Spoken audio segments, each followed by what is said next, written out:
नमस्कार. प्रशांत वर्तक यांच्या artistic world प्रवर्तक या चॅनलवर आपल्या सगळ्यांचे पुन्हा एकदा मनापासून स्वागत. परवा 6 फेब्रुवारी रोजी लता दीदींचा दुसरा स्मृतिदिन होता. त्या निमित्ताने त्यांच्या स्मरणार्थ आजचा लेख. लताबाई, विनम्र अभिवादन. गानसम्राज्ञी, गानकोकिळा, स्वरसम्राज्ञी, स्वरलता, गानसरस्वती, भारतरत्न अशी कितीही विशेषणे बिरुदे लावली तरी ज्या दशांगुळे उरतील त्या लता मंगेशकर. खरे तर आत्तापर्यंत अनेकांनी त्यांच्याविषयी अनेक लिखाण केलेले आहे. साक्षात आचार्य अत्रे आणि पु ल देशपांडे यांच्यासारख्यांनी त्यांच्याबद्दल कमालीचे सुंदर लिहून ठेवले आहे. बडे गुलाम अली खां यांनी म्हटले आहे, कमबख्त कभी बेसुरी होती ही नहीं. किंवा भीमसेन जोशी यांचे म्हणणे की आम्ही 3-4 तास गाऊन जे रसिकांसमोर मांडतो ती सारी वैशिष्ट्ये ही बाई 3 मिनिटात सादर करते. यानंतर कुणाला काही म्हणण्यासारखे उरतच नाही. तरी कुणी लताबाईंचे अनुभव लिहिले आहेत, तर कुणी त्यांच्या गाण्यांची, त्यांच्या गायकीची वैशिष्ट्ये उलगडून दाखवली आहेत. या पार्श्वभूमीवर त्यांच्याबद्दल काही लिहावे असा काही माझा अभ्यास नाही, अनुभव नाही, योग्यता तर नाहीच नाही. इतरांकडे नसलेली काही माहिती माझ्याकडे आहे असेही नाही, पण तरी त्यांच्याविषयी काहीतरी लिहिल्याशिवाय राहवत नाही आहे. माझ्या मागील एका लेखात म्हटल्याप्रमाणे आपल्याला आयुष्यात जे नक्षत्रांचे देणे मिळाले आहे त्यातील एक अतिशय ठळक आणि दैदिप्यमान नक्षत्र म्हणजे लता मंगेशकर. लहानपणी जेव्हापासून गाणी कानावर पडायला लागली तेव्हापासून लता मंगेशकर यांचा आवाज आयुष्याचाच एक भाग होऊन गेला आहे. संगीतातील काहीही कळत नसतानाही जे स्वर आपण ऐकत आहोत ते अलौकिक आहेत याची जाणीव सतत होत असते.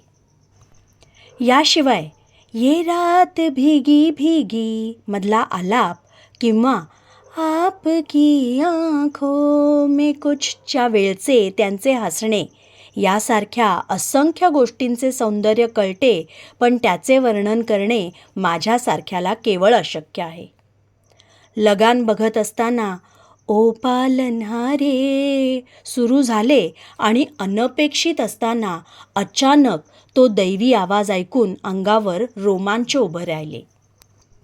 संगीत क्षेत्रातील जाणकार तर आणखीनच अचंबित होत असतील आणि भारून जात असतील. हेच तर लता मंगेशकर यांच्या दैवी आवाजाचे, गायकीचे वैशिष्ट्य आहे. तो स्वर संगीत क्षेत्रातील दिग्गजांपासून ते माझ्यासारख्या सर्वसामान्य कानसेनांपर्यंत सगळ्यांच्याच मनाला सारखाच भिडतो. सगळ्यांनाच ते गाणे आपलेसे वाटते. काही व्यक्तींच्या बाबतीत ती व्यक्ती नसून विद्यापीठच आहे असे हल्ली म्हटले जाते. लता मंगेशकर हे त्याचेच मूर्तिमंत उदाहरण. हिंदी चित्रपट संगीताच्या सुवर्णकाळाच्या नुसत्या साक्षीदारच नाहीत, तर त्याच्या उभारणीतील सगळ्यात महत्त्वाच्या व्यक्ती असलेल्या लताबाईंनी अगदी अलीकडे गाणे थांबवले. 6-7 दशके सातत्याने सर्वोत्कृष्ट या एकाच दर्जाचे गाणे गात राहणे ही अविश्वसनीय गोष्ट आपण आपल्या आयुष्यात अनुभवली हेच आपले भाग्य.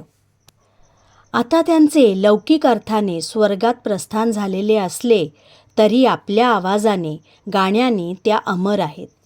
अर्थात स्वर्गातल्या अनेक गंधर्व किन्नरांचे करिअर धोक्यात आले असेल ही बाब वेगळी. त्यांचा आवाज, त्यांनी गायलेली गाणी आपल्या आणि पुढील अनेक पिढ्यांच्या आयुष्याचा भाग बनलेली आहेत. त्यायोगे त्या आपल्या रोजच स्मरणात राहणार आहेत. काही वेगळे प्रयत्न करण्याची आवश्यकताच नाही. माझे भाग्य आणि दुर्भाग्य असे की मी काढलेल्या त्यांच्या चित्रावर मला साक्षात त्यांची स्वाक्षरी मिळाली, पण त्यावेळी मला स्वतःला त्यांना भेटता आले नाही. पण त्या स्वाक्षरीच्या रूपात एक अतिशय दुर्मिळ रत्न माझ्याकडे आहे याचाच मला आनंद आणि अभिमान आहे. लताबाई, आपण आमचे जीवन समृद्ध केलेत. जो अवर्णनीय दैवी आनंद दिलात त्याबद्दल आपल्याला शतशः नमन. नमस्कार. असे अनेक लेख ऐकण्यासाठी आर्टिस्टिक वर्ल्ड प्रवर्तक ह्या चॅनलला सबस्क्राईब करा व आपल्या जवळच्या व्यक्तींबरोबर शेअर करा. आपली प्रतिक्रिया कमेंट बॉक्समध्ये नोंदवायला विसरू नका. धन्यवाद.